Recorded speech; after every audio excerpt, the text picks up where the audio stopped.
বাঙালির প্রাণের উৎসব দুর্গাপুজো আসতে আর কিছুদিন বাকি। বরানগরের সেরা পুজোর তালিকায় নাম করেছে বরানগর লোল্যান্ডের দুর্গাপুজো। আগের বছর তাদের ভাবনাই ছিল বিশাল বড় টাইটানিক জাহাজ, যে জাহাজের 3টি ধাপে অতীত, বর্তমান ও ভবিষ্যৎ দর্শন করেছিল দর্শনার্থীরা। সাথে প্রদীপ রুদ্রপালের তৈরি সেরা প্রতিমা দর্শন করেছিল। এবছর 30শে জুন তাদের খুঁটি পুজোর মাধ্যমে শুভ সূচনা হয়ে গেল। জেনে নেব এবছর তারা কি চমক আনতে চলেছে দর্শনার্থীদের কাছে। ভিডিওটি স্কিপ করবে না, পুজো প্রেমীদের জন্য এটা কিন্তু একটি সেরা ভিডিও হতে পারে। তো চলো শুরু করা যাক। জয় মা দুর্গা। আর ঠাকুর যিনি মন্দিরে থাকেন, আমার মনে হয় মন্দিরটাই হচ্ছে বেস্ট মানে শুটের। তো বন্ধুরা, আপনারা দেখছেন বাঙালি মানির কেস ব্লগ। আছে এখানে কিন্তু খাওয়া দাওয়া থেকে শুরু করে পুজো পর্ব সবটাই দেখা যায় নাকি।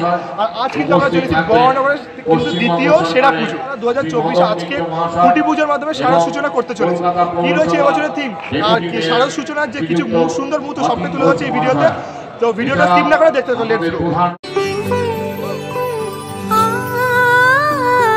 আমরা কিন্তু এখন চলে এসেছি বরানগর লোল্যান্ডের যে ঠিক যেখানে কিন্তু পুজোটা হয়, দেখতে পাচ্ছি ওই যে পুকুরটার এখানে কিন্তু যে খুঁটি পুজোর যে আয়োজন সেটা কিন্তু শুরু হয়ে গেছে।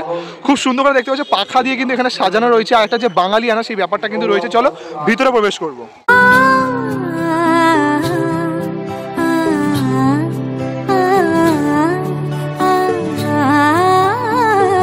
দেখতে পাচ্ছ আজ থেকে কিন্তু প্রায় কিন্তু 100 দিন মতো বাকি আছে দুর্গাপুজো। আর দুর্গাপুজো আসার 100 দিন আগেই কিন্তু দেখতে পাচ্ছি খুঁটি পুজোর মাধ্যমে কিন্তু বরানগর লোল্যান্ডে কিন্তু এবছরের শারদ সূচনা কিন্তু হতে চলেছে। আর এখানে কিন্তু দেখতে পাচ্ছি ব্যানার রয়েছে আর খুব সুন্দর করে ডেকোরেশন করা। আর এখানে কিন্তু দেখতে পাচ্ছি যে এটি কিন্তু গর্ত করা রয়েছে। এখানে কিন্তু খুঁটিটা কিন্তু পুজো হয়ে যাওয়ার পর এখানে কিন্তু পোতা হবে। এখানে কিন্তু দেখতে পাচ্ছি খুঁটি সাজানোর যে কাজ সেটা কিন্তু এখানে চলছে। দেখো নানা রকম ফুল দিয়ে কিন্তু খুব ডেকোরেশন করে কিন্তু খুঁটিটা খুব সুন্দর করে সাজানো হচ্ছে। আমাদের কিন্তু একটু আগেই দেখাচ্ছিলাম খুঁটিটা সাজানো হচ্ছে। আর খুঁটিটা কিন্তু এখন সাজানো হয়ে গেছে খুব সুন্দর করে দেখতে পাচ্ছ। রজনীগন্ধা, গোলাপ ফুল, আবার কিন্তু যে সূর্যমুখী ফুল সেটা দিয়ে কিন্তু খুব সুন্দর করে খুঁটিটা কিন্তু সাজানো হয়েছে। আর খুঁটিটার মাথায় যেমন দেখবে কোণের দ্বার যেমন সাজে না, ঠিক কোণের মধ্যে যে মুকুটটা সেই মুকুটটা দিয়ে কিন্তু খুব সুন্দর করে খুঁটিটা সাজানো হয়েছে। যেটা একটি মায়েরই কিন্তু একটি অংশ যায় প্রতীক হিসেবে। তো সেই জন্য কিন্তু খুব সুন্দর করে কিন্তু মুকুটটাও সাজানো হয়েছে। উৎসবের অঙ্গনে আজ সবার মন্ত্র।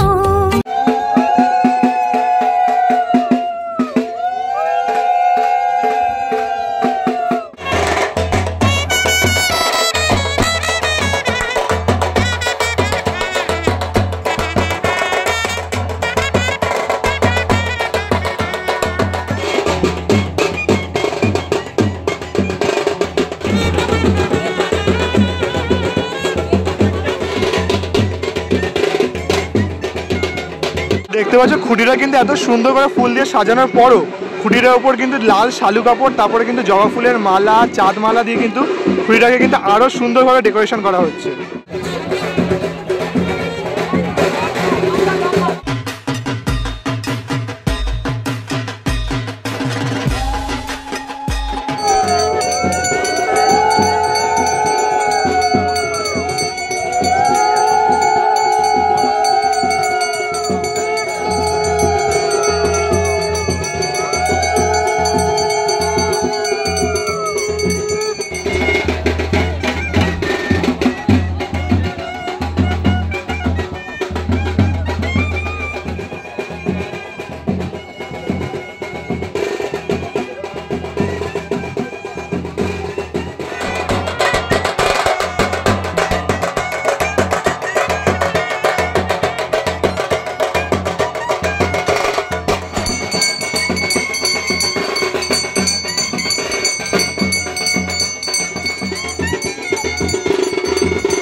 যখন নেতাজি করে লোল্যান্ড, কিন্তু এবছর তাদের আরও সূচনা করে দিল ফানুসের উড়িয়ে।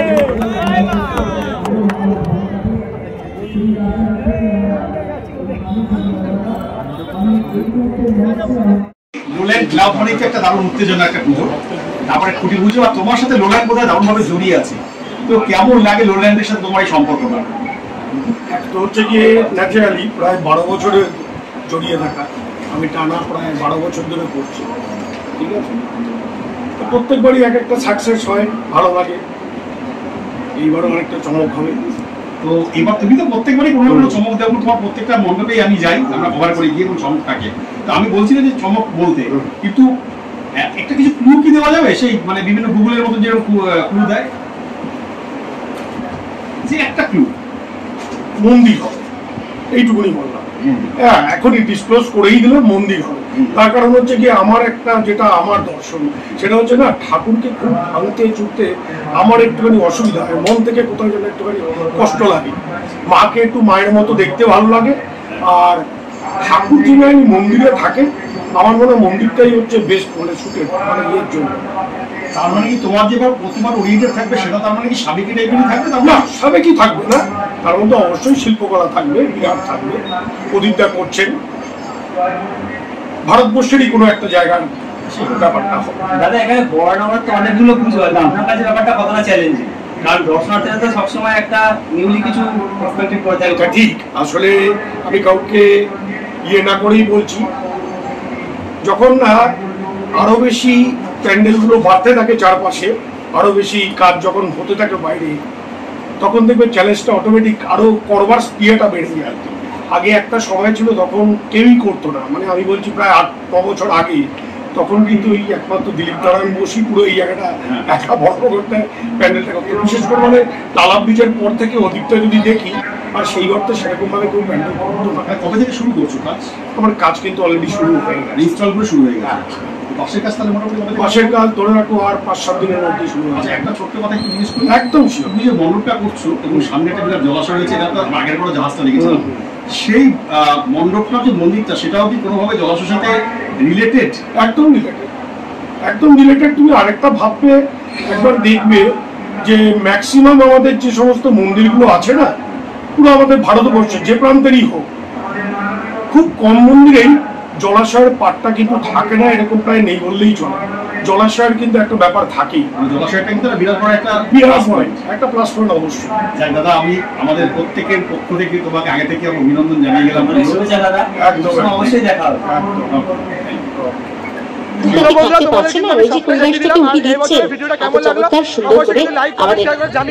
চ্যানেলে নতুন লাগলে সাবস্ক্রাইব করে শিল্পীরা সেজে এসেছে, আমাদের আঞ্চলিক শিল্পীরা।